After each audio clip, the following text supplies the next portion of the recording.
Muy buenas tardes a todos. Yo soy la doctora Delia Cruz, endocrinóloga del Hospital María Auxiliadora. Bueno, vamos a hablar hoy de un tema muy actual, muy interesante, eh, de muy asidua concurrencia en nuestros consultorios, incluso no solamente en los consultorios, muy frecuente en nuestra población, dado que tenemos que abordarlo en el momento que el paciente pues acuda incluso por otra patología y lo vemos en estas condiciones, tenemos que intervenir. ¿Okay? Entonces el tema de hoy es obesidad, dislipidemia. Vamos a hacerlo por partes, tratar de ser lo más conciso posible y sobre todo ponerle atención en lo que es el tratamiento, ¿no? Que es en este caso el objetivo del tema. Bien, entonces empezamos con la obesidad. Bien, entonces hacemos una introducción. Miren el estado en el que estamos con esta población, ¿no? En aumento de peso, vamos a ponerlo todavía así. Hubo un estudio aquí en el 2012 realizado por la Universidad Cayetano Heredia y un grupo de estudio que hizo toda una encuesta a nivel nacional. El estudio se llama el PERUDIA, fue en el 2012, donde en lo cual se registra, miren, una prevalencia de diabetes, datos propios aquí en el país, una prevalencia en 7%, no tan lejana relacionada a la población mundial que también registraba aproximadamente 6,8, 7%, estábamos como que casi en el mismo nivel, ¿no? Entonces, imagínense ya una prevalencia del 7% de nuestra población ya con diabetes. Otro dato importante que llama la atención también en este estudio ya del 2012, miren cuántos años atrás, es el estado de prediabetes, muchas veces subdiagnosticado, como ustedes vieron en las consultas, ya vienen con glucosas alteradas, de repente ahí no ahondamos un poco más en buscar estos estados de prediabetes que ya es prácticamente tocar la puerta de la diabetes, ¿no? Y miren, en esa oportunidad, en el 2012 teníamos ya una prevalencia del 23% de la población que estaba en prediabetes. Ya a nivel del Instituto Nacional de Estadística e Informática, ¿no? En la cual realizan encuestas, y esta es la Encuesta Nacional Demográfica de Salud, ENDES, ya en el 2015, unos años después, también a través de sus encuestas, miren los datos que nos proporcionan. Ya ahí nos indica que el 35,5% de la población del Perú, obviamente en la población mayor de 15 años, ya padece sobrepeso y 17,8 de esa población, de la población nacional, padece de obesidad. No pocos, realmente no pocos. ¿Cuántos de estos van a caminar a la diabetes, incrementando así nuestra prevalencia?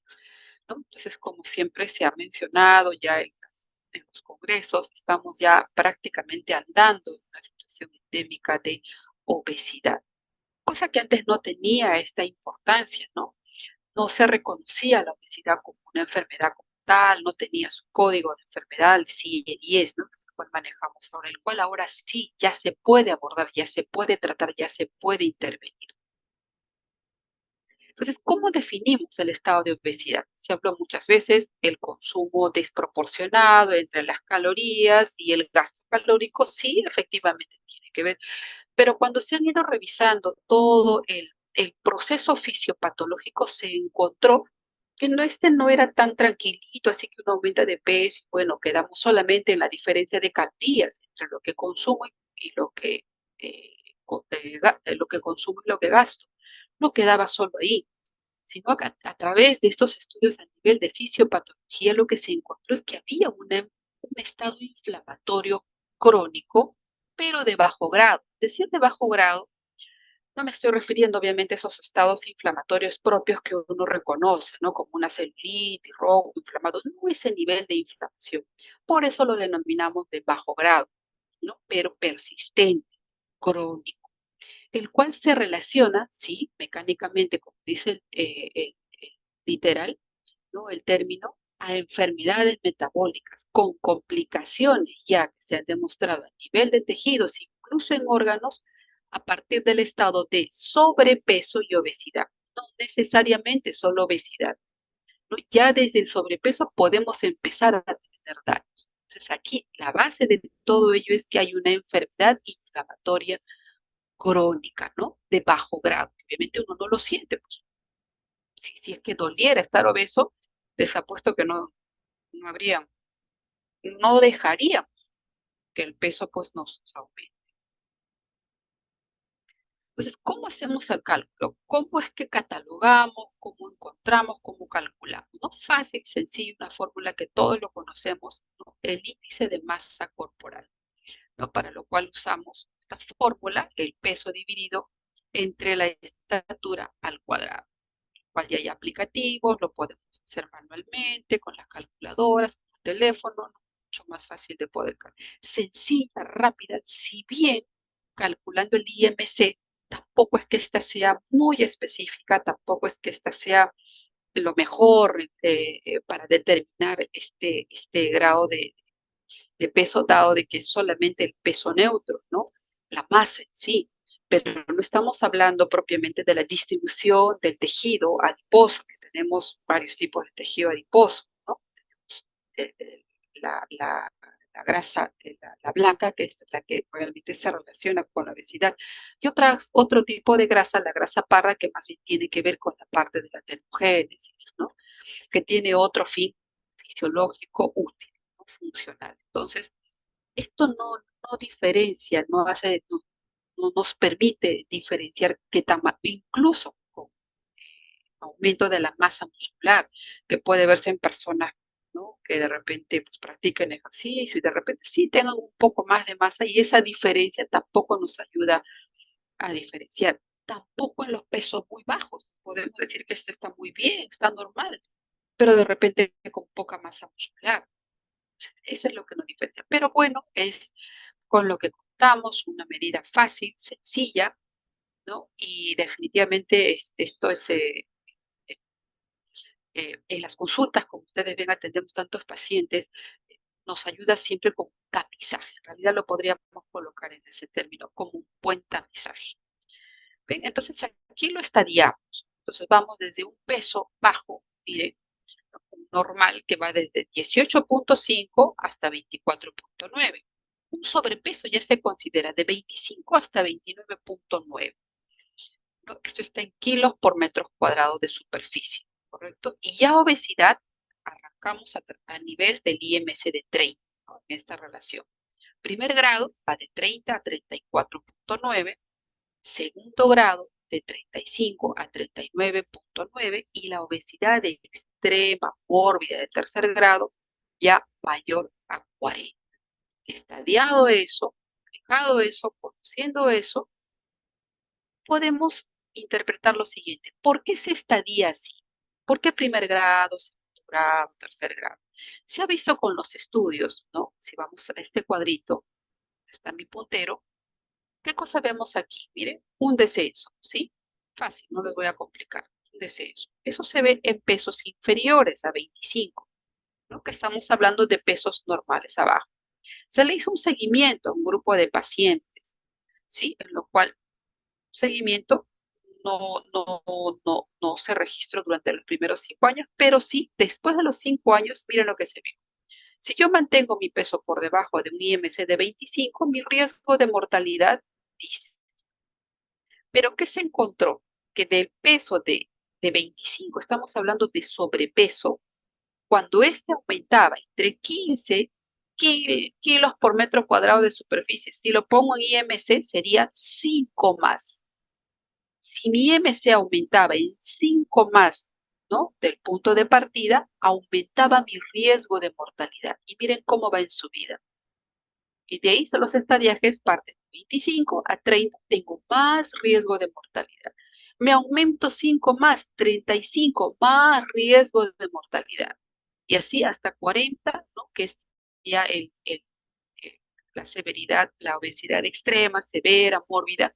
Mire cuánto de la diferencia entre hombres y mujeres, más en varones, el riesgo de mortalidad, riesgo de enfermedades cardiovasculares, relacionado no con la obesidad extremas. Entonces, esa es que por el grado de mortalidad, por los grados que van aumentando y el riesgo paralelo de mortalidad, ¿no? Van justamente estos estadiajes que nos permiten ver la gravedad y la evolución a estas complicaciones.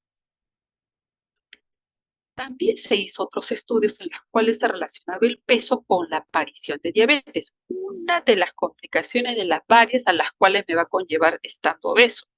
Entonces, mire, también se partió de un IMC de 25, una ligera elevación aquí, pero vemos acá ya en mujeres, como se ve en esta línea, la línea de las mujeres, miren qué IMC yo ya empezaba el riesgo de diabetes en 26.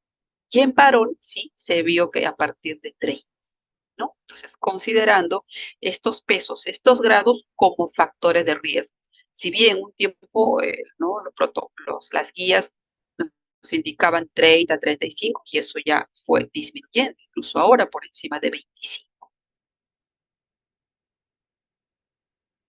Bien, hay otra medida que también nos ayuda a ver, ya más allá del IMC, ser un poquito más específicos, es la medida del perímetro abdominal, ¿no? Entonces, como ven, en la mujer 88 centímetros y en el varón hasta 102 centímetros, según las guías a la latinoamericana de diabetes, ¿no? Entonces, en la cual, y las guías sobre todo latinas, la mexicana, las colombianas también usan esta medida para el perímetro abdominal. Entonces, ¿cuál es el punto donde se debe medir? ¿Dónde debo medir? El punto de referencia son las crestas ilíacas, ¿sí? Y un punto todavía mucho más preciso es la línea media axilar, ¿no? la, la cresta ilíaca y el borde inferior de la costilla. Hago una línea imaginaria entre esos puntos de referencia y el punto medio es por donde voy a cruzar mi centímetro, ¿no? Y voy a hacer la medida correspondiente. Para ello lleva, ¿no? Punto de referencia las crestas ilíacas. Entonces, eso me permite hacer una buena medida del perímetro abdominal, donde voy a juntar la medida de esta circunferencia a nivel del ombligo, ¿no? Como se ve aquí en las figuras, como coincide aquí con la cresta ilíaca, ¿no? Y las medidas que acabamos de mencionar. Más preciso aún también se trató de ver la diferencia, ¿no? El índice cintura-cadera, para lo cual usamos estas fórmulas, ¿no? La cintura en centímetros, entre la cadera también en centímetros. Entonces vemos una diferencia entre el perímetro abdominal y la cadera, ¿no? ¿Qué tan voluptuosa, tanto más estoy aumentando en mi perímetro abdominal? Entonces, los que hay una diferencia entre el perímetro de la cadera y el perímetro de la cintura, cintura entre cadera, si tengo una diferencia de menos 0,8 y en varones menos de 0,9, pues tengo un riesgo bajo. Pero mire, para que sea tan poquita la diferencia, tendré que tener un abdomen plano, ¿no? Pero mire ya el moderado. Moderado y es que tampoco no es mucho, ¿no? 0,81 hasta 0,85 en mujeres y en hombres con que es menos de 1 centímetro la diferencia entre el perímetro del abdomen y la cadera. Y es alto con que en la mujer solamente se sobrepase una diferencia de 0,86 y en el varón prácticamente ya más de 1 centímetro, ¿no? Ya es también determinante, ¿no?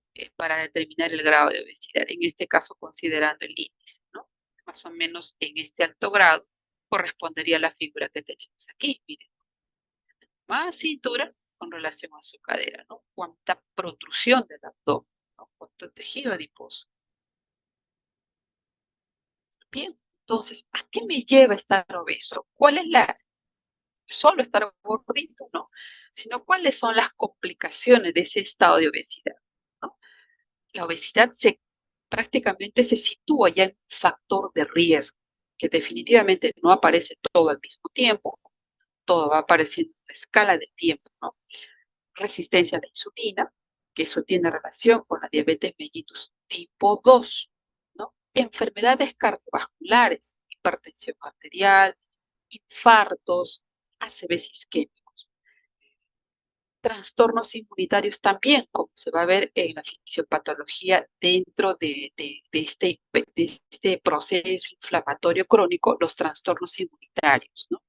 Y la enfermedad del hígado graso no alcohólico, que tiene que ver también con este estado inflamatorio, con este aumento, ¿no? El número y el tamaño de los adipocitos, que puede terminar ocasionando una fibrosis del hígado y por consiguiente una cirrosis, ¿no? Entonces, son el estado de obesidad se considera un factor de riesgo de estas patologías predominantemente. También se ha hablado relacionados a cáncer, ¿no? Algunos tipos de cáncer, y así, entre otras, la obesidad también está dando relación con otras patologías.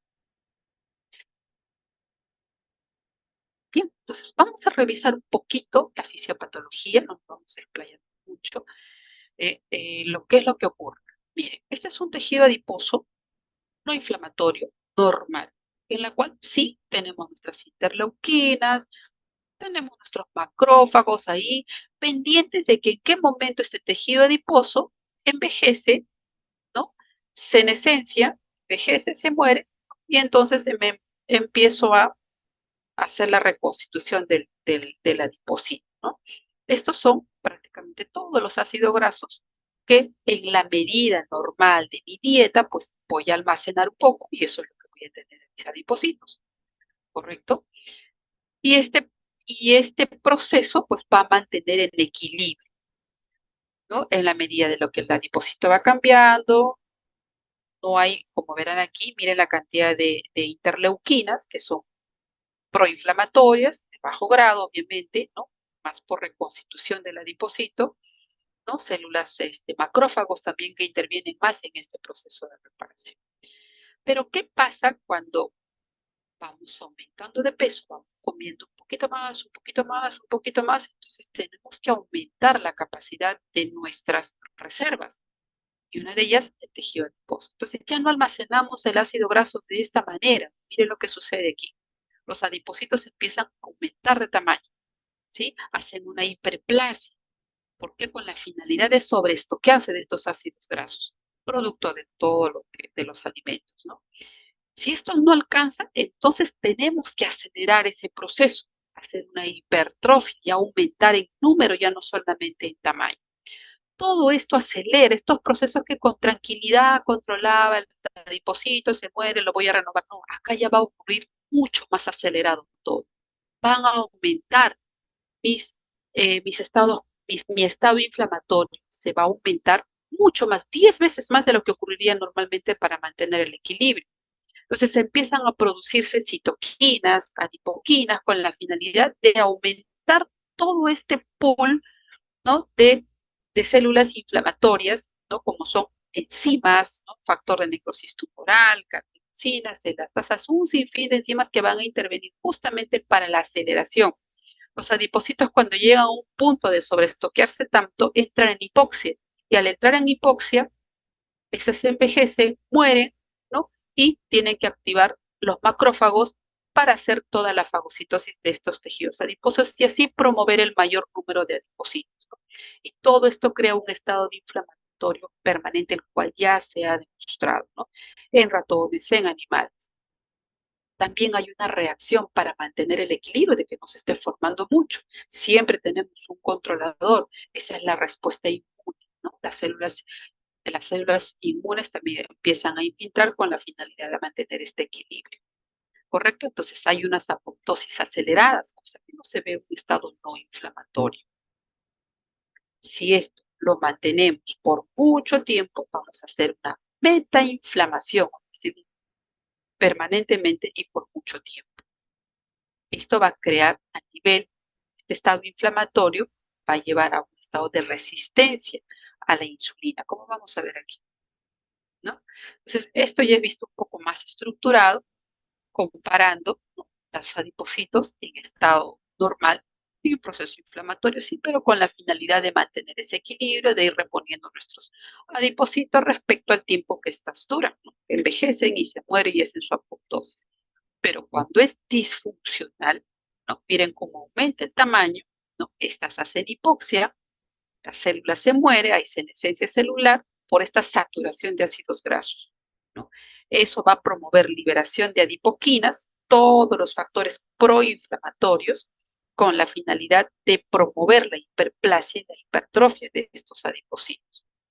Infiltran también las células inmunes para mantener el equilibrio. No me quiero sobrepasar en formar tantos adipocitos, ¿no? Estas citoquinas inflamatorias no es que están un tiempo, se quedan permanentemente, ¿no? alteran la señalización de la insulina, ya no voy a tener respuesta a la insulina. Y en parte también esta resistencia a la insulina puede ser incluso parte de un factor protector con la finalidad de no seguir captando, ¿no? De detener un poco este estado de saturación de ácidos grasos a nivel de la adiposidad.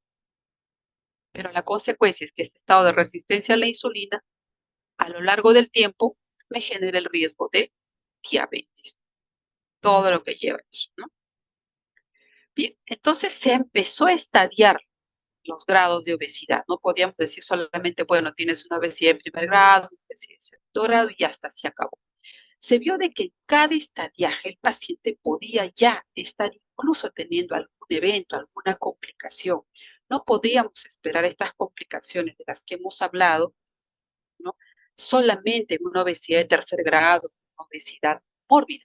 Ya teníamos que eso buscarlo desde la obesidad de primer grado, incluso en el sobrepeso, como lo ven estas guías colombianas aquí. Sobrepeso y obesidad, ¿sí? Aquí se ve chiquito, lo vamos. ¿Qué vamos a ver? Por ejemplo, en un estadio leve, sin comorbilidades y asintomático. Simplemente, pues, tranquilo. Pero ya pasa un estado moderado. Miren todos los riesgos a los cuales el paciente incluso podemos encontrar algún riesgo cardiometabólico. Definitivamente el paciente ya va a tener una alteración en el perímetro abdominal. Podemos encontrar triglicéridos altos, HDL bajo, alteración en la presión arterial, ¿no? Criterios de un síndrome metabólico. Ya en un estadio leve a moderado podríamos encontrar estos síndromes metabólicos, ¿no? Incluso riesgos, ¿no?, de un hígado graso o alcohólico en los pacientes por este acúmulo de tejido adiposo. Ya incluso también reflujo gastroesofágico, incontinencia urinaria, ¿no? Ya incluso molestias articulares, el peso genera eso. Muchas veces piensan, no, vaya tan joven, me dio una enfermedad articular, pero si tú lo ves con un IMC de 30, caminan, corren con la misma rutina de siempre, de cuando estaban con menos peso. Si yo le agrego peso, por supuesto que voy a dañar todas mis superficies articulares. Voy a empezar a tener no solo dolor en los tobillos, en las rodillas, incluso en la cadera y en la columna, que eso puede generar los dolores de cabeza también, ¿no? Entonces, a todo lo que se expone el paciente, solamente aumentando ya en grado leve a moderado. Bien, y acá estamos hablando ya de un estadio 3, un estado ya un poco de riesgo más alto, ¿no?, en la cual ya el paciente, incluso aquí en este estadio, ya podemos estar identificando de repente prediabetes, ¿no?, incluso diabetes, ya de repente algún grado de cirrosis, ya de repente algún estado de riesgo de enfermedad cardiovascular, ya ni riesgo, alguna enfermedad con riesgo de infarto, de repente un infarto, un preinfarto, esos dolores precordiales, una angina, ¿no?, algún tipo de patología cardiovascular. Y eso en estadios no tan altos, ¿no? ¿Y qué sucede en el muy alto? Ya posiblemente no solamente el paciente esté diabético, sino ya también con alguna complicación de las patologías con las cuales ya se ha complicado. Tromboflebitis, podemos tener insuficiencias venosas, incluso hipogonadismos, como se ven aquí. Hay un estado en el grado de obesidad en el cual incluso aumenta la prolactina, que es una prolactinemia metabólica, y esto puede generar esos estados de hipogonadismo, disminuye la libido y todo lo que conlleva tanto en los varones y en las mujeres los síndromes de ovario poliquístico, por ejemplo, ¿no? Estos periodos, estos estados de amenorrea, propio también que se ve en los estados de obesidad, que incluso no solamente tienen que ser muy altos, sino moderados. Bien, y en este cuadrito, si bien está solamente para mencionar los criterios del síndrome metabólico, que antes buscábamos todavía en obesidades mayores, para lo cual se ha demostrado, y estas son guías más actuales las que he mencionado, estos síndromes metabólicos pueden estar en grados leves, ¿no? Y eso han ido variando los criterios, casi no han variado, que son los mismos que hemos mencionado también en los estadios anteriores. Muy bien, ¿hasta aquí alguna pregunta? ¿Alguna pregunta? comentarios respecto a la obesidad?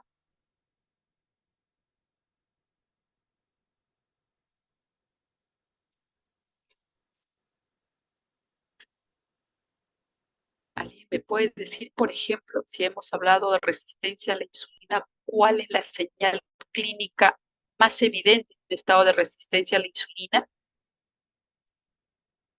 La acantosis nigricans, doctora. Muy bien, la acatosis nigricans, muy bien. Eso puede aparecer ya en estado leve. Incluso han visto que están en los estados avanzados, no aparece. Y sí, hay que evaluarlos, como puede no estar en el grado 3, a veces en el grado 1 puede aparecer. Entonces, esto siempre tenemos que observarlo. Cuando aparecen los acrocordones, claramente nos indican que esta acantosis no es reciente, no es de meses. Esto ya viene de muchos. Muy bien. Bueno, entonces empezamos con el tratamiento, ¿no? Entonces tenemos que hablar, ¿qué vamos a hacer con nuestro paciente obeso? Ya hemos estadiado, ya le hemos medido el perímetro abdominal, ya hemos identificado que efectivamente tiene una obesidad, ¿no? Una grasa desproporcionada, sabemos lo que está ocurriendo en ese paciente obeso, todo ese proceso inflamatorio que hemos mencionado, ¿no? Crónico, permanente. Le digo, si doliera, no habrían gorditos. Como esto no duele, ¿no? Es un grado de inflamatorio bajo, vamos a ver que eso está expuesto a todo lo que hemos mencionado de las sustancias proinflamatorias. Entonces tenemos que intervenir, buscar síndrome metabólico, como los criterios que hemos mencionado, ya incluso desde el sobrepeso, quiera luego ya desde la obesidad, desde el sobrepeso, ¿sí? Todas las complicaciones a las cuales lleva la diabetes. Entonces, el basal en un paciente obeso, basal es su estilo de vida, algo realmente muy difícil, un reto muy difícil de conseguir, ¿no? De parte del mismo paciente y a veces en nosotros se hace realmente bien tedioso pues, acompañar al paciente desde su punto cero hasta que pueda hacerlo. Hay gente que lo logra, pero la mayoría. Entonces, tenemos un paciente y ¿qué es lo que vamos a buscar? Enfermedades cardiometabólicas y complicaciones biomecánicas. Tiene que empezar. Piense que su paciente obeso ya tiene alguna enfermedad. No lo vean solo del típico gordito. Voy a buscar si tiene hipertensión, voy a buscar si tiene riesgo de diabetes, voy a buscar si tiene prediabetes, una dislipidemia, hipertensión arterial, ¿no? Hígado graso, ¿no? De repente, un síndrome de Barber, mire cuántas complicaciones puedo encontrar. Tengo que ir a buscar. Voy a empezar de lo más grave, ¿no? En este caso sería enfermedades cardiometabólicas y complicaciones biomecánicas, como por ejemplo aquí la guía americana plantea, ¿no? Entonces, si son de bajo grado, como son sobrepesos, vamos a marcar ahí. Si es mediano, moderado, las enfermedades cardiometabólicas y si son severas. Aquí ya incluso ya hay una intervención no solamente ¿no? estilos de vida, sino que también aquí ya interviene con el tratamiento, ¿no? Intensificar el tratamiento. Objetivos en el peso, por ejemplo, de repente si es un grado leve, voy a hacer las medidas de cambio de hábito, dieta, con la finalidad de llegar al peso poco a poco, ¿no? De acuerdo a la severidad o a la enfermedad que yo vaya encontrando, ya lo voy tratando. Si yo veo que es un paciente que ya está con hipertensión, lo trato. Si yo veo que es un obeso, sea el primer grado, ya está en prediabetes, lo trato. Es lo que voy a hacer, retrasar estas patologías, ¿correcto? Pues la primera fase en todo, una vez medido todo ello, qué grado de repente está diabético, trato la diabetes, pero voy a evitar que de repente tenga un evento cardiovascular, un infarto o que tenga una hipertensión. Pero las patologías que yo ya voy encontrando de acuerdo a su severidad, yo voy tratando. ¿Sí? La base de todo, estilos de vida. Entonces tenemos que estructurar aquí y aquí sí va a intervenir todo un grupo multidisciplinario, no solamente uno. Como verán, el paciente llega y pregunta de todo. Mi dieta, qué como, qué desayuno y en la tarde después de señor, qué como y de verdad que es agotador. Entonces, por lo menos en nuestro servicio hemos tratado de implementar la nutricionista, que ha sido de gran ayuda porque es bien complejo promover el cambio de comida en nuestros pacientes, ¿no? Su alimentación rutinaria, están acostumbradas al arroz, les cuesta dejar el arroz, les cuesta dejar el cuáquer, vienen consumiendo el cuáquer desde que eran niños y aún sabiendo que es un gasto en vano en un paciente diabético que no le conviene consumir, igualito lo compra, ¿no? Entonces, eso sí tiene que ser trabajo lento, ¿no? Con mucha paciencia, convencer al paciente del daño. Ellos ven, pues, ¿cómo me va a decir usted que, que mi maca es peligrosa? No, no, no, el alimento no es mal, ¿no? Sino que no es conveniente para un paciente diabético. Tú no tienes la capacidad de repente de explicarle, ¿no? De poder metabolizar este alimento. Se te va a acumular y te va a aumentar la glucosa. ¿Sí? Formas de poderle explicar. Podemos también intervenir. Si no logramos las metas, el objetivo del peso, que es inicialmente nuestro primer objetivo respecto al peso, es lograr entre un 7 a 10% de disminución del peso en relación a su peso de partida. Si tengo un paciente que tiene 100 kilos, mi primer objetivo es reducir un 7 a 10%, que sería entre 7 a 10 kilos. Eso lo tengo que hacer por lo menos cada mes, una pérdida entre 4 a 5 kilos, no más ni tampoco menos. Tiene que ser lento. Si yo no logro y el paciente sigue aumentando de peso o el peso se tranca 3, 4 meses, sigue el mismo peso, entonces voy a intervenir con medicamentos que ahora, a diferencia, ¿no?, de hasta hace unos 3 años, no ni mucho, no contaba. Ahora ya contamos con una gama de medicamentos, ya llegó al Perú, ya está usando y sí hay respuesta. Tiene también algunas cosas de cuidado, pero sí ha habido resultados. Entonces podemos hacer la intervención con tratamiento farmacológico paralelo a las patologías que ya puedan estar tratándose. Por último, si tengo el mismo resultado, el peso se tranca, no logro mi objetivo, siguen 2 kilos nada más, solamente he logrado bajar 2 kilos, pero ya van 2 meses y no logro bajar en el siguiente mes el peso que corresponde, entonces, y tengo obesidades, mire, ya están más de 35 y están pronto a unos protocolos a marcar ya a partir de 30 la cirugía bariátrica. Entonces, puede ser una gran opción. Dentro de nosotros, tener la opción, ¿no?, del tratamiento quirúrgico, no es solamente porque de repente es mi objetivo en la comida o el medicamento, sino ya le agregamos aquí riesgo inminente cardiovascular. Este paciente puede infartar, puede hacer una trombosis, ¿no?, el cual lo puede llevar rápidamente a la muerte. Entonces, hasta que yo haga mi dieta, mis 4 kilos, mis 3 kilos por mes, pues eso puede demorar y el evento puede vencer antes. Entonces, estos pacientes sí apremian, ¿no?, reducir de peso rápidamente para disminuir estos factores de riesgo, para lo cual indicamos directamente su cirugía bariátrica, ¿no?, la evaluación corresponda por el médico cirujano, cirujano bariátrico. Bien, entonces aquí yo les voy a mostrar lo último en el tratamiento peso, que ya felizmente ya hay, la tirzepatida, que ya está, ¿no?, en plan también de llegar al Perú, esa todavía no hay, esta es la única que todavía no hay, ¿no?, pero pronto sí. Entonces, miren, los medicamentos que tenemos ahora se aplican, estas son por vía inyectable, ¿no?, los agonistas de los receptores del GLP-1, ¿no? Están aprobados por la FDA, ¿no? Incluso, mire, ya no es una sustancia controlada, en otros países el paciente va y se lo compra, ¿no? Entonces, estas son aplicaciones que se pueden hacer semanal con cambios de dosis cada 4 semanas. Y sí, podemos lograr, se ha visto que con estos productos podemos llegar incluso a una pérdida de hasta casi 10 kilos. Incluso a veces hasta si hablamos en porcentaje, se ha logrado hasta el 20%, lo más óptimo, 16 a 20% de peso, de pérdida de peso. Pero así como ven la bondad y que baja de peso, miren también todos los efectos secundarios que se han encontrado y efectivamente sí presentan nuestros pacientes conforme se aumentan más las dosis. Y los estudios están hechos con estas dosis mayores. Entonces yo tendría que estar poco a poco subiendo la dosis a mi paciente para tener ese efecto que muestran los resultados de estos estudios, ¿no? Pero si voy a usar la dosis bajita, entonces no voy a tener el objetivo que plantea, ¿no? Y miren los efectos, ¿no? Sí, sí, es un poco incómodo, ¿no? Tiene náuseas, vómitos, diarrea, hay un retraso en el vaciado gástrico, por eso presentan las náuseas, puede haber estreñimiento, justamente es consecuencia de este vaciado lento, ¿no?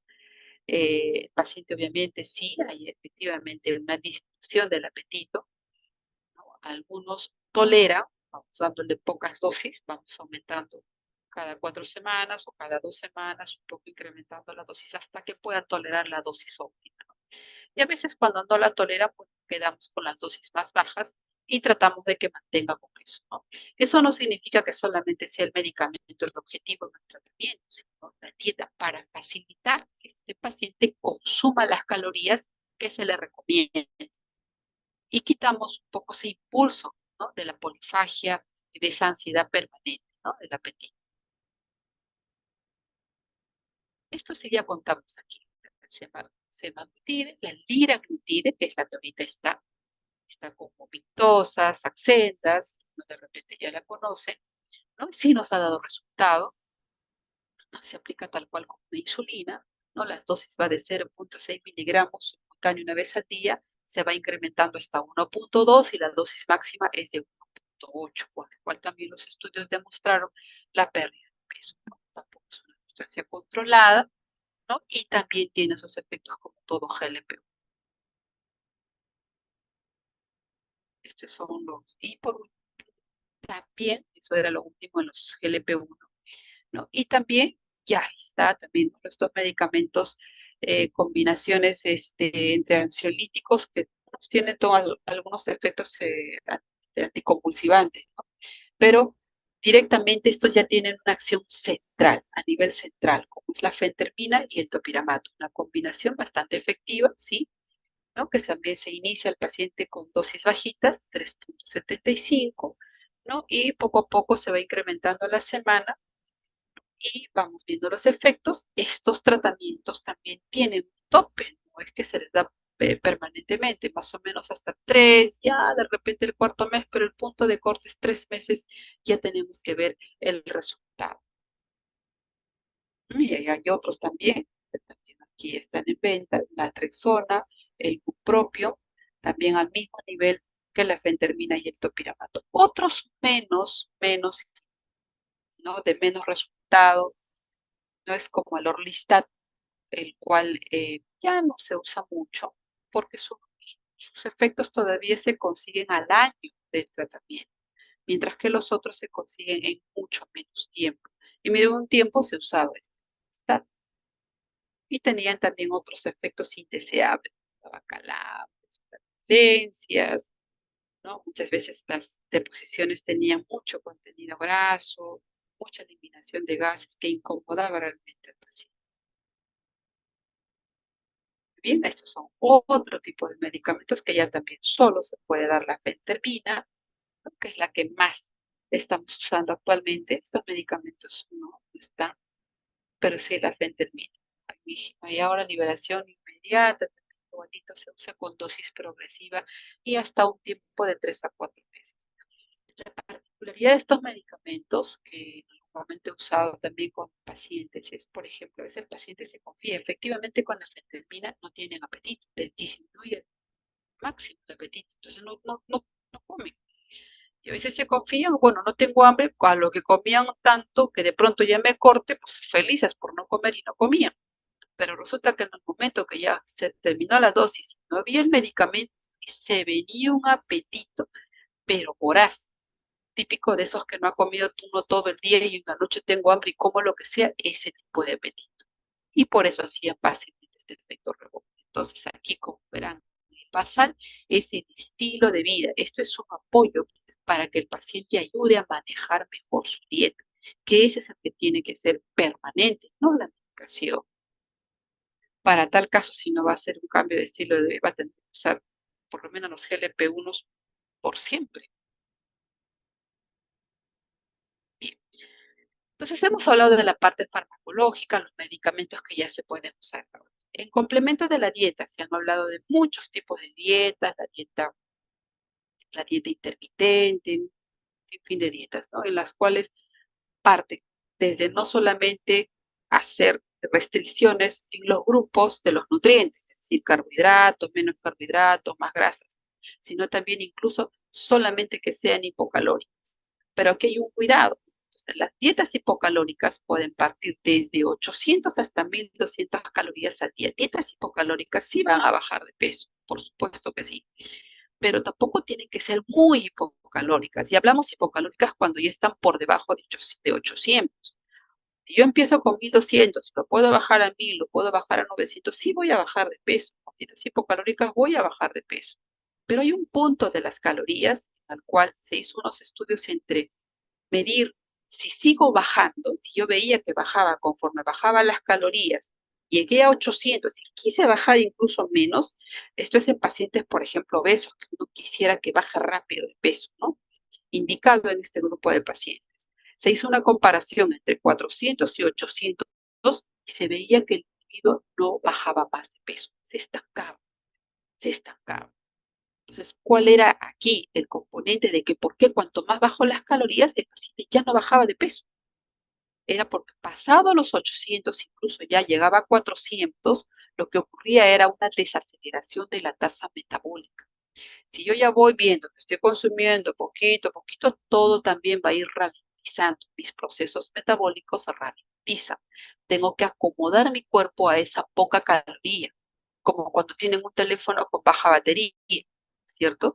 Ya no van a poder usar todas sus funciones, van a usar las más vitales, o las más importantes en nuestro cuerpo sería mantener las funciones vitales, ¿no?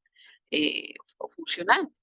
Entonces, lo que va a hacer el cuerpo es hacer una desaceleración de su tasa metabólica. Entonces, ya el cuerpo va a tratar de no perder peso y se estanca y no baja más. Entonces, se encontró un punto de corte entre las 800 calorías. Si yo voy a empezar a consumir menos de esto, voy a desacelerar mi metabolismo y eso no me va a ayudar a seguir bajando de peso. Entonces, se queda dietas hipocalóricas entre 800 y 1200 calorías al día, ¿no? El estilo de vida saludable, finalmente lo que se trata de entrenar al paciente es que adopte un cambio en su forma de comer, cambiar todos esos años que venía comiendo, que generaron la obesidad, definitivamente hacer un cambio total, ¿no? Y eso toma tiempo. Entonces, como hablábamos también, ¿cuál es el objetivo tanto de mi dieta? Es disminuir por lo menos un 7%, ¿no? Algunos hasta 10, pero mínimo 7% del peso inicial, ¿no? A partir de mi peso. Mi primer objetivo es disminuir ese 7% del peso, que lo tengo que hacer graduable, graduable. Bien, entonces, ¿qué hay con el ejercicio? También es otra temática dentro de los planes. Ya le doy la dieta, le ayudo con el medicamento, pero tengo que usar este otro recurso del ejercicio, movimientos musculares, el cual me ayuda a consumir bastantes calorías. Si yo voy a hacer la dieta solamente estando quieta, pues voy a terminar comiendo muy hipocalórica, va a tener que ser mi dieta para conseguir esa disminución de peso, ¿no? Entonces puedo usar ese recurso del ejercicio, el cual también tiene que ser graduable, relacionado al peso. No le puedo decir a un paciente que tenga un IMC de 40, váyase a correr o haga el step en el gym. No le puedo decir eso.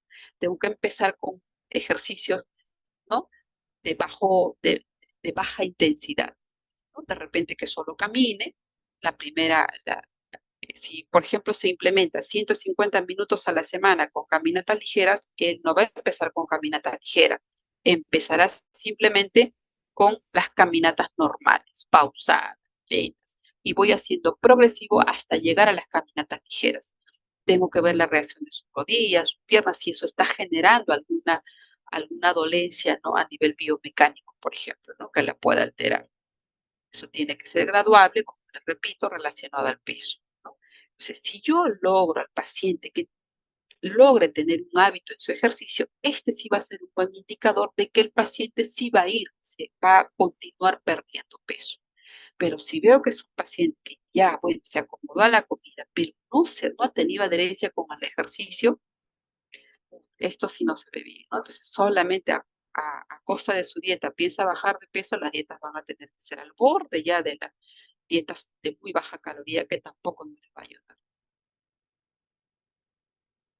Un apoyo conductual, sí, de todas maneras, este cambio radical probablemente requiera de un apoyo, un acompañamiento psicológico, de repente de una terapia también psiquiátrica, con la finalidad de que todos los cambios que uno está generando en el paciente le dure lo más que pueda, ¿no? Esto sea de largo plazo, no sea de un par de meses, de un mes, de una emoción de un momento y después todo lo deje.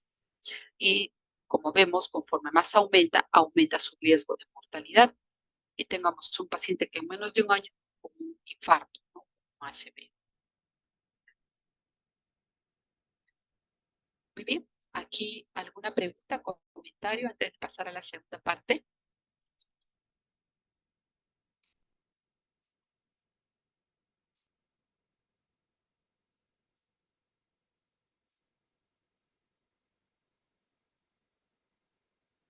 ¿Cuánto es el objetivo del peso que tenemos que plantearnos frente a nuestro paciente con obesidad, sea del grado que tenga?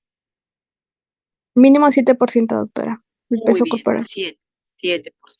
Muy bien. Doctora, una consulta. En ese tipo de pacientes se podría utilizar por ejemplo, el ayuno intermitente para pacientes que estén con síndrome metabólico.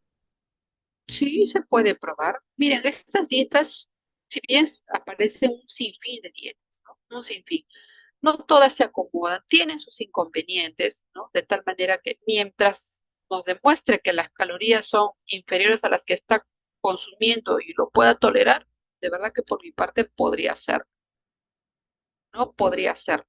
Hay que ver si es que el paciente está entrenado. Un paciente que tiene una polifagia, una ansiedad, le pones un ayuno intermitente, pues, no logra, ¿no? Dietas cetogénicas que a veces son muy bajas calorías, un estado cetogénico también a veces crea dolores de cabeza y están andando con tu dolor de cabeza. Hay que ver lo que el paciente se acomoda, pero definitivamente manejar las calorías. Muchas gracias, doctora. ¿Okay?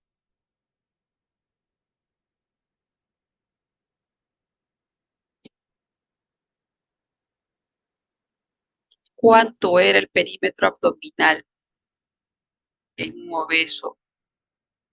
La, la alteración de la circunferencia, a partir de cuánto en mujeres y a partir de cuánto en varones. En varones era más de 102. Muy bien. ¿Y en mujeres? En mujeres 88. 88. 88. Muy bien, muy bien.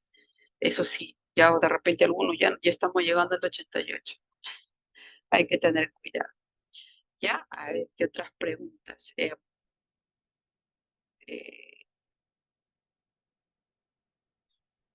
les pregunto, a ver.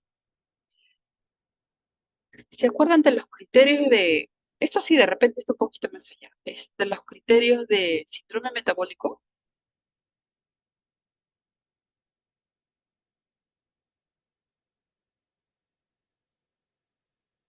El perímetro abdominal ya está. Depresión arterial,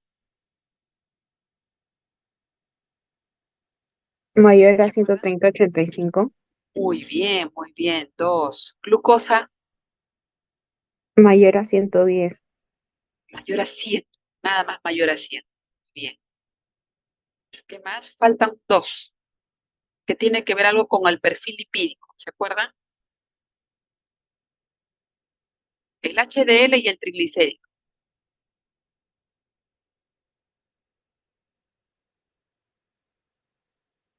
¿Cómo debe estar el HDL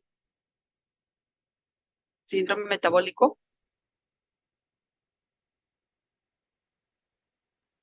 Menos Alto, de 40 o 50. En caso de hombres, menos de bajo, 40. ajá, Ajá, va. basta que esté bajo, bajo, no se olvide. Ya le utilizan los rangos, pero que esté bajo. Y mis triglicéridos, Menor a 150. Igual. Mayor a 150. Mayor. mayor a 150. Muy bien. Sencillamente con eso, mucho antes de que el paciente ya tenga alguna enfermedad, estemos en una obesidad de segundo grado, tercer grado, donde ya esté prediabético, ya incluso mucho antes en el sobrepeso, podemos usar estos criterios. Han visto que en la consulta vienen, me han dicho que estoy gordita, vengo por el peso. Usen estos criterios. Es que no hay nada, a la vista le tomaron la presión, los signos vitales, todo está estable. pidan estos análisis. Ya aquí por lo menos vamos a tener muy anticipadamente algún riesgo por ahí que esté empezando el paciente. ¿Ya? Y si ya encuentran algo, una presión de 135 con 84, por ejemplo, no, ya están dando al tope. Ya han visto que otros vienen con 110, 60, ¿no? Entonces, tener mucho cuidado ya con este paciente. De repente, este es un pico tranquilo, de repente en la noche le sube la presión, ¿no? Pero a veces cuando no ven que está todo sano, trabajen con los criterios de síndrome metabólico, ¿ya? Listo, entonces pasamos a la dislipidemia, ¿correcto? Entonces esto es también una condicionamiento también de riesgo cardiovascular, ¿no? Entonces, vamos a hacer la definición, ¿no? Entonces, ¿cuál es el colesterol aquí que se involucra fuertemente con estos riesgos cardiovasculares? Y esto sí es mucho más relacionado, mucho más asociado, mucho más cerca del daño como lo hace la obesidad, es el LDL, ¿no? Que condiciona qué cosa? Las placas ateroscleróticas en todo nuestro circuito arterial, ¿no? En todos nuestros vasos. ¿Qué va a ocasionar? Que estas paredes se endurezcan, se engrosen, ¿no? Nuestras paredes arteriales, producto de estos depósitos de colesterol, que no solamente hay colesterol, hay fibrina, calcio, y se empieza a hacer como una especie de una pared dura, perdiendo elasticidad, generando que la sangre haga presión al momento de pasar. Y si es que hasta llega a taparse, genera isquemia alrededor. Puedes ver, se puede presentar en un paciente con ACV, ¿no? Riesgo cardiovascular, o incluso en el corazón, hasta un infarto. ¿Sí? Entonces, mira lo que conlleva. Y este amigo, el LDL, ese es el peligroso. Entonces, tenemos que tenerle bastante atención a este tipo de colesterol, ¿no? Les he puesto aquí una estadística que llama la atención. Miren, ¿no? Esos son del 2015, ¿no? En el cual se calculó, esto estamos hablando de población mundial, 17.7 millones de muertes por enfermedad cardiovascular, ¿no? Que eso hace el 31% de la población mundial. Mire, ¿cuánta gente muere por una enfermedad cardiovascular? La primera causa de esta enfermedad cardiovascular, los infartos. 7.4 millones de personas se van por un infarto, ¿no? Y otro un poquito menos por accidentes cerebrovasculares, ¿no? De repente un isquémico, un hemorrágico, sobre todo un isquémico, que es la más frecuente de estos casos. Mira, ¿cuánta gente se va? Ustedes han visto que me dio un derrame. ¿Es usted hipertenso? No. ¿Tiene diabetes? No, pero me dio el derrame, ¿no? Posiblemente estamos frente a este cuadro. Y si es obeso, ya saben cómo conlleva eso a aumentar los factores a los riesgos de mortalidad, ¿sí? Entonces, la dislipidemia, ¿no? La obesidad está relacionada a la dislipidemia. Puntualmente, ¿no? Si aumentamos estas fracciones ya desde el VLDL, triglicéridos, ya en el colesterol total, con la disminución de HDL, ya es un riesgo, ¿no? Esto ya es un riesgo. Entonces, tenemos que saber interpretar estos perfiles lipídicos como ustedes lo han visto y como lo ven. Ahora ya van a ver distinto el perfil lipídico. Si se subió el triglicérido, si se bajó el HDL, cómo está el VLDL o el triglicérido está normal, pero el LDL está elevadísimo, ¿no? Entonces, todo esto se va a relacionar, toda esta alteración se relaciona directamente con un daño a nivel vascular, ¿no? La aterogénesis, ¿no? Enfermedades coronarias, periféricas, directamente relacionadas. Aterogénesis, ¿no? Sobre todo por este tipo de lipoproteínas de baja densidad, ¿no? Los triglicéridos, ¿qué riesgo me pone los triglicéridos? Mire, alto riesgo de pancreatitis, ¿no? Y los estetosis hepáticas no alcohólicas, como hemos visto que también sucede en la obesidad, ¿no? Y por eso se relacionan ambos. Bien, entonces, ¿qué ocurre a nivel fisiopatológico? Entonces, lo que vamos a ver es de que hay dos tipos de vías, una vía exógena y una vía endógena. O sea, la vía exógena es la comida que ingerimos, ¿no? Ingresa, llega al intestino, ¿no? Aquí estamos, por ejemplo, los alimentos que se obtienen, los triglicéridos, los ácidos grasos libres, ¿no? Y todo este colesterol. Esto se encapsula, todo esto que proviene de los alimentos, se encapsula en los llamados kilomicrones.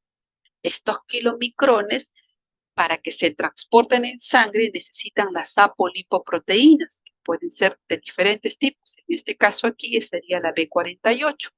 Esta va a ayudar a que se transporte a nivel de los capilares. ¿Qué va a suceder en los capilares? Que este kilomicrón libere los ácidos grasos libres que se necesitan, ¿no?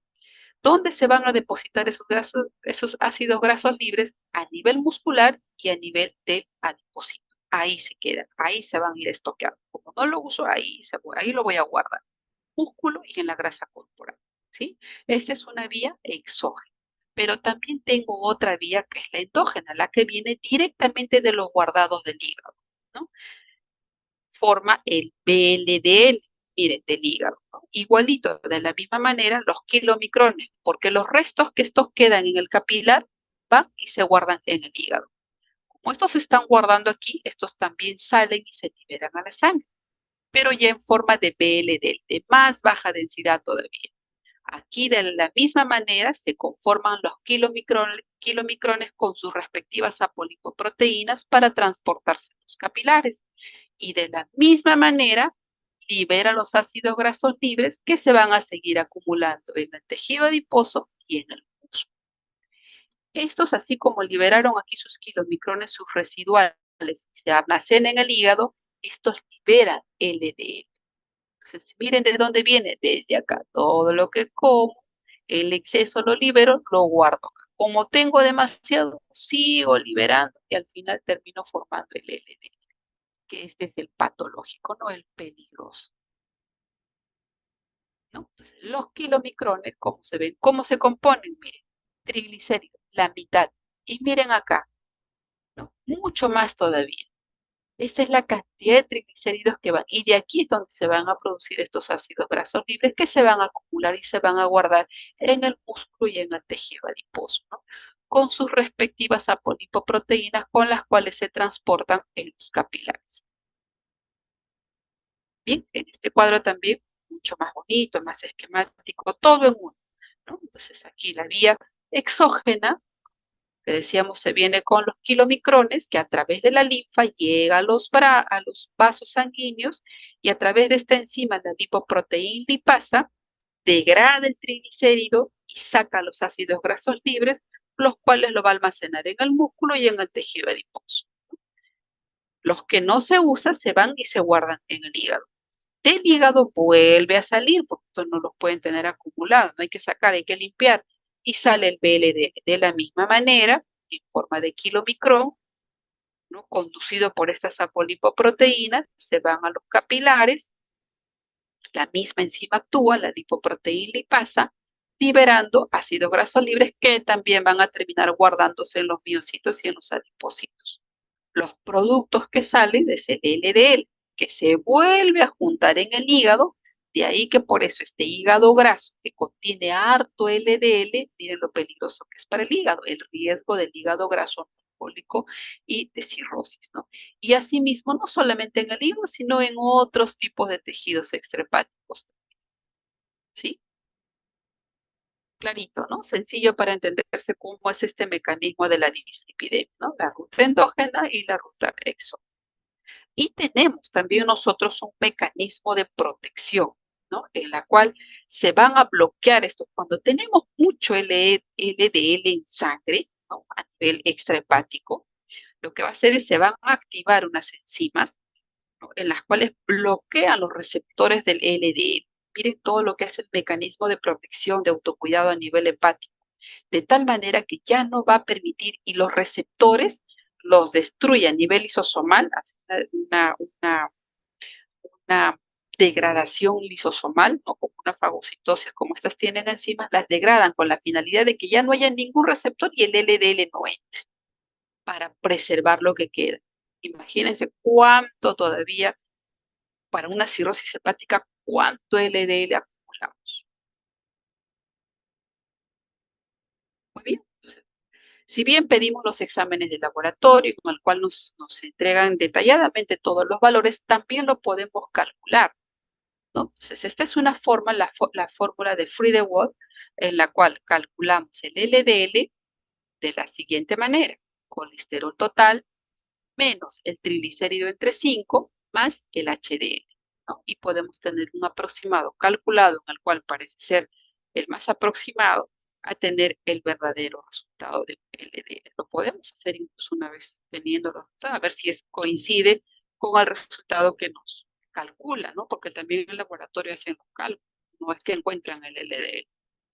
Estas son las manifestaciones clínicas cuando están muy altas, ¿no? Síntomas, dolor abdominal, a nivel epigástrico, ¿no? Que a veces sí, confunde con un estado de gastritis, acidez, hasta el riesgo de pancreatitis. ¿Cuál era el colesterol que ocasionaba pancreatitis? Que se relacionaba con la pancreatitis. Triglicéridos. Triglicéridos, muy bien, los triglicéridos. ¿Y con el infarto? ¿Cuál? Riesgo cardiovascular, LDL. El LDL. Muy bien, el LDL. ¿Ya? Entonces es importante encontrar, si de repente no te vino en el resultado, calcúlalo, que tengo que saber ese LDL cuánto está. También hay otros cálculos, el no HDL, dado de que el HDL es el colesterol bueno, podría también hacer un cálculo que es en realidad como un cálculo entre todo menos el HDL. ¿Cuánto en total menos de HDL, ¿no? Pero si puedo hacer con la fórmula, encontrar el verdadero valor del LDL, mucho mejor. También es valedero el no HDL, ¿no? Entonces, miren, todos los estudios que se han hecho relacionados al LDL, toditos los estudios que ven aquí, ¿no? Se nota de que se demuestra de que cuanto más alto el LDL, el riesgo de mortalidad es alto. Y cuanto más bajo lo tengo, obviamente por consiguiente es menor. Esto está demostrado con estudios, se han hecho seguimientos a largo plazo, ¿no? Y los cuales han visto pues, muertes fatales, ¿no? No solamente que el paciente tuvo un ACV, sino que incluso con muerte fatal, ¿no? Entonces, miren la relación y lo importante de identificar este colesterol y tratarlo. Nadie quiere correr riesgo si mi riesgo es la mortalidad. Entonces, debo tratar. Los triglicéridos todavía pueden ahí intentar que la dieta y todo con valores no tan altos pueden solucionar con la dieta, pero este LDL no le den chance. Muy bien, entonces aquí ya pasamos a los algoritmos que también para dar tratamiento respecto a la alteración del colesterol voy a medir mi riesgo cardiovascular. Así es como están propuestas las guías, los últimos protocolos, ¿no? Entonces vamos a estadiar, ¿no? Acá aquí está mucho mejor. Este está más desglosado, ¿no? Este es como lo he puesto general, ¿no? En lo cual dividen en riesgo bajo, riesgo moderado, muy alto riesgo, no más alto. Esto se refiere al riesgo cardiovascular. Pueden usar cualquier score. No han definido que un score sea mejor que el otro. Desde el Framingham, hay otros scores también, ¿no? Al cual pueden medir. Una vez que yo determine cuánto es mi riesgo cardiovascular, que es, acá por ejemplo han usado el Global Risk, ¿no? Menos del 10% es de bajo riesgo. ¿Qué quiere decir?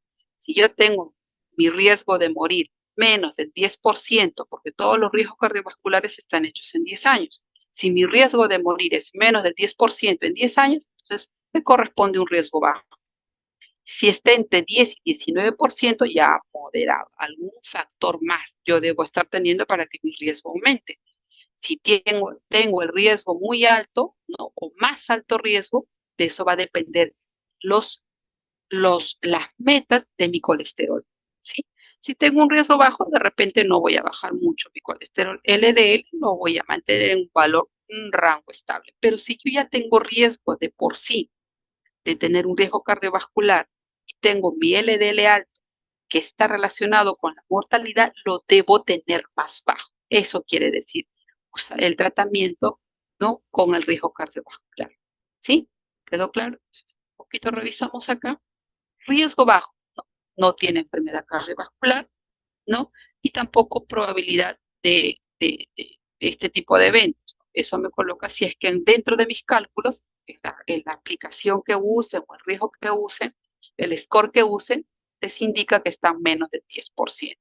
Entonces, mi meta, por ejemplo, estamos hablando del LDL, tranquilamente lo puedo tener menos de 115, ¿no? Miren, ya de riesgo bajo me indica que debe estar menos de 115.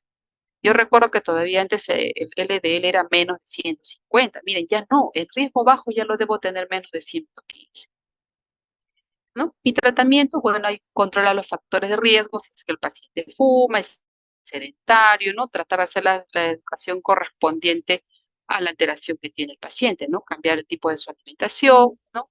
Promover la actividad física. Mi control anual, porque es de un riesgo bajo, tranquilo. Meta, mi colesterol LDL 115. Entonces, todo tratamiento de dislipidemia lo vamos a hacer en función de su riesgo de muerte, de su riesgo cardiovascular. De eso va a depender la meta. Por eso no es para todos igual. Si yo tengo un riesgo moderado, he hecho mi cálculo, mi riesgo cardiovascular me indica de que tengo el riesgo de morir en 10 años entre un 10 y 20%, 19%, entonces mis metas tienen que ser más bajas.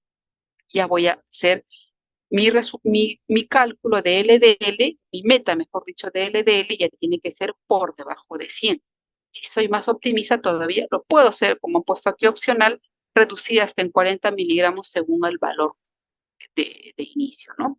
Pero tranquilo aquí con que sea menos de 100 miligramos por decilitro. Si acá era 115, en el moderado ya lo debo tener por debajo de 100. Miren que aquí solamente no hay todavía ninguna patología. ¿Qué cambios en el estilo de vida voy a usar? ¿No? Controlaré también todo factor de riesgo, sedentarismo, cigarro, comida, la actividad física, ¿no? Voy a regular eso. Y ya miren aquí, las guías ya me indican de que puedo iniciar un tratamiento farmacológico, miren, para llegar a la meta de 100 en un riesgo moderado, ¿no? ¿Puedo usar estatinas? Sí, están a mediana intensidad, en dosis bajas. ¿Alguien me puede decir el nombre de una estatina? Bien conocidas. Seguro que Atorvastatina. muy bien. ¿Alguna otra estatina?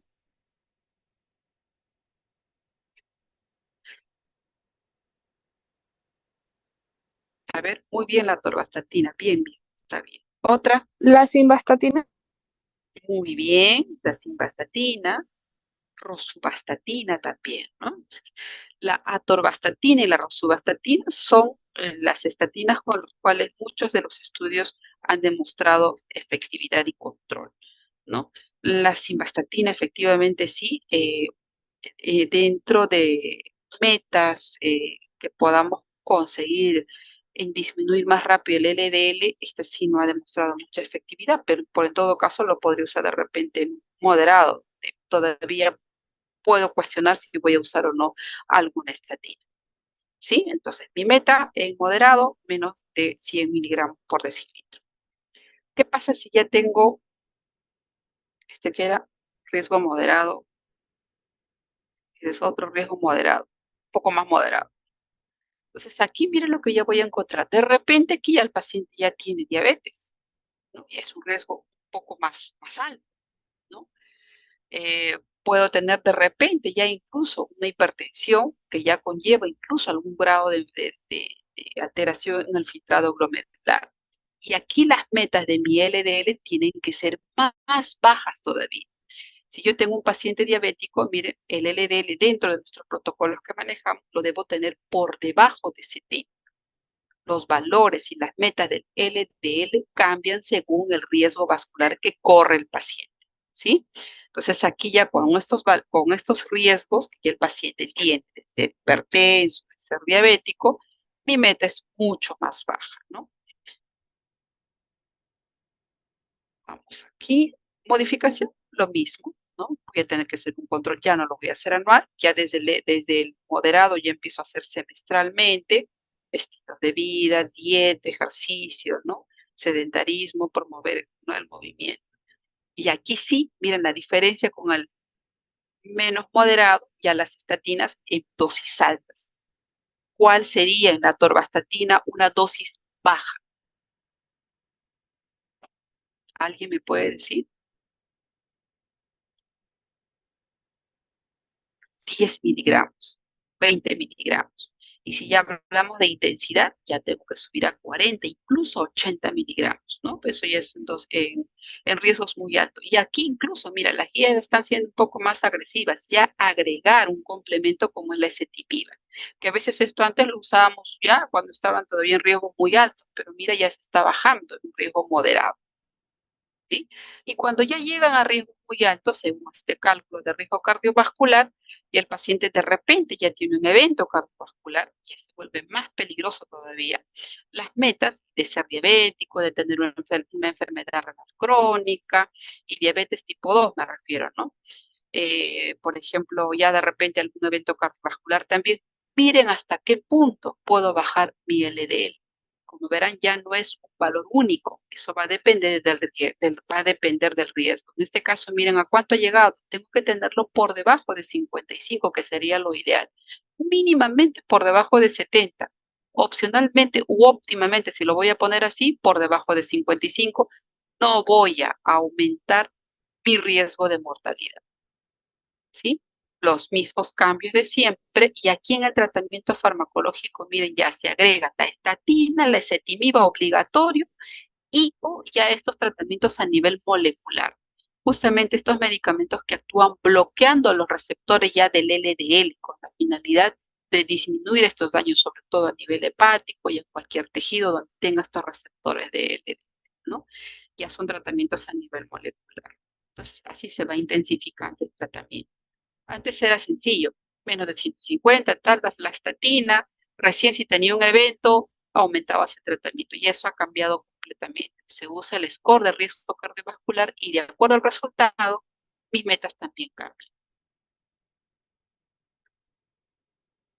Bueno, esto ya de muy extremadamente alto, ¿no? Ya mantenerlo siempre por debajo de 55. Si es que yo tuviera un mínimo de colesterol, ¿no? Se ha planteado hasta 40. Y 40 es, tengo que evitar que eso tampoco no disminuya a menos de 40. Si ya yo veo que estoy en 40, ya al borde de bajar, de estar por debajo de 40, debo reducir la dosis, ¿no? No mantenerla alta, no la debo tener tampoco por debajo de 40, ¿no? Las modificaciones de siempre, y aquí miren, ¿no?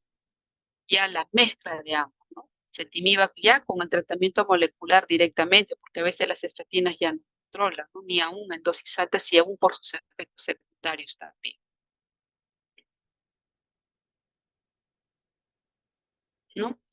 Hemos hablado de las estatinas, justo lo que ustedes me han mencionado, la atorvastatina, la simvastatina, la rosuvastatina y otras estatinas, ¿no? Las más comunes, conocidas, están la atorvastatina, rosuvastatina y también la simvastatina. Los estudios en los cuales, para que ustedes estén seguros de dar y que va a dar resultado, están con la atorvastatina, ¿no? Y algunos estudios con la rosuvastatina. Las dosis pueden variar desde 10, miren, se puede dar hasta 80 miligramos cuando hablamos tratamientos de alta intensidad. La rosuvastatina, que de por sí es más potente, un 80 de atorvastatina equivale a los 40 de rosuvastatina. Y en fibratos, que también sí se contempla, sobre todo cuando tengo alterados los triglicéridos, el cual puedo combinar tranquilamente con una estatina, ¿sí? Triglicéridos mayores a 800, imagínense, de alto riesgo cardiovascular, también relacionado con riesgo cardiovascular. Ya de 200, desde 200 a 500, la opción, ¿no? Con las estatinas, eh, en dosis altas, miren, incluso aquí recomiendan en dosis altas.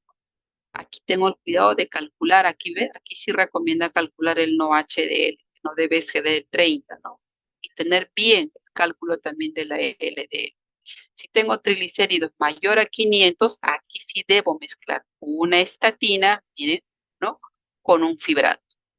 Y si lo tengo más de 800, ya es incluso aquí, ¿no? Tengo que considerar la asociación incluso aquí con omegas, ¿no?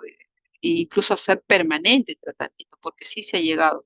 ¿Qué riesgo? Riesgo de pancreatitis. Entonces tengo que apresurarme a bajar estos triglicéridos, revisar bien la dieta de estos pacientes. Y sí hay respuestas, sí responden bastante bien. Bien, ¿alguna pregunta hasta aquí? Prácticamente ya hemos llegado al final. ¿Alguna pregunta? No, doctora. Ha quedado todo claro, ¿no? Entonces, bueno, como conclusión, que tenemos que aclarar, ¿no? Estimar el riesgo cardiovascular es importante para dar el tratamiento, ¿no? Para los cuadros de dislipidemia, ¿sí? Eso me va a marcar mucho la intensidad en el tratamiento. ¿Qué tan intensiva tengo que ser? Bajo riesgo, moderado, alto y muy alto riesgo, ¿no? Las estatinas y los hábitos saludables pues son determinantes en el tratamiento. Como han visto, incluso desde el bajo grado ya se puede iniciar estatinas y es mejor darlas, es mucho mejor darlas, ¿sí? Hablando en la conclusión de la obesidad, pues ya sabe, la obesidad es un factor de riesgo. Un paciente obeso con las medidas que ya conocen, con los cálculos que ya hemos aprendido a identificar los grados de obesidad, es un factor de riesgo. ¿De qué? De enfermedades cardiovasculares.